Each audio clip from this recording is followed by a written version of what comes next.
Hey guys, ఈరోజు రేపు vote కదా. నేను మార్నింగ్ యలహంక నుండి స్టార్ట్ అయ్యాను. బస్ స్టాప్కి 7కి రీచ్ అయ్యాను. అక్కడ జనాన్ని చూసి నాకైతే ఇంక ఈ వల్ల ఈరోజు అసలు కుదరదు ఇక పరిస్థితి బస్సులు అనేసి స్టేషన్కి అయితే వచ్చేసాను. అక్కడ చూసి దానికన్నా ట్రిపుల్ మెంబర్స్ ఉన్నారు అనమాట. వామ్మో, ఇవాళ నేను అసలు ట్రైన్ ఎక్కగలను అయితే అనుకున్నాను. బట్ ఏదో ఎక్కేసాను అనమాట. ఎక్కి ఒక మూలాన కూర్చుని వచ్చేసాను. అందులో కూడా అసలు ఫుల్ స్టాండింగ్ అనమాట. అబ్బో, చాలా అయితే కష్టం అనిపించింది. ఫస్ట్ టైం ట్రైన్లో అంత మెంబర్స్ని నేనైతే చూడడం నా లైఫ్లోనే మేము చాలా ఫస్ట్ ఎక్స్పీరియన్స్ ఇలాగా. దాని తర్వాత మా ఊరికి ఆటోలో వెళ్ళాలి. సో ఆటో వచ్చేసింది, ఆటో వెళ్తున్నాము.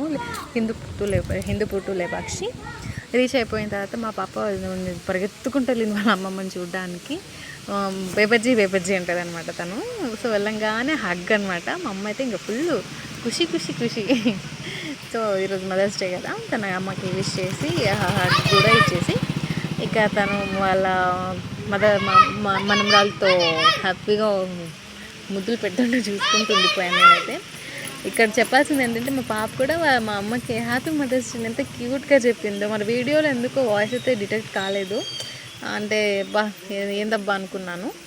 దాని తర్వాత ఇక లోపలికి వెళ్ళిపోయాము. మా అమ్మ నాకు ఏం చేస్తుందో అనేసి చూడడానికి. తర్వాత నాకైతే ఎంత ఫ్రిడ్జ్ ఉన్నా కానీ మా అమ్మ అయితే ఫ్రిడ్జ్ వాటర్ తాగదు. ఇలా బాటిల్కి బట్ట కట్టేసి దాంతో అలా చల్లగైన తర్వాత తాగుతాము. మటన్ కర్రీ, ఇక రాగి ముద్ద, రైసు, కుకుంబర్ అన్నీ రెడీ చేసి పెట్టింది అనమాట. ఇంతలో నేను నాకు ఇచ్చిన లిస్టులో చూస్తున్నా, నిజం కరెక్ట్గా వచ్చింది.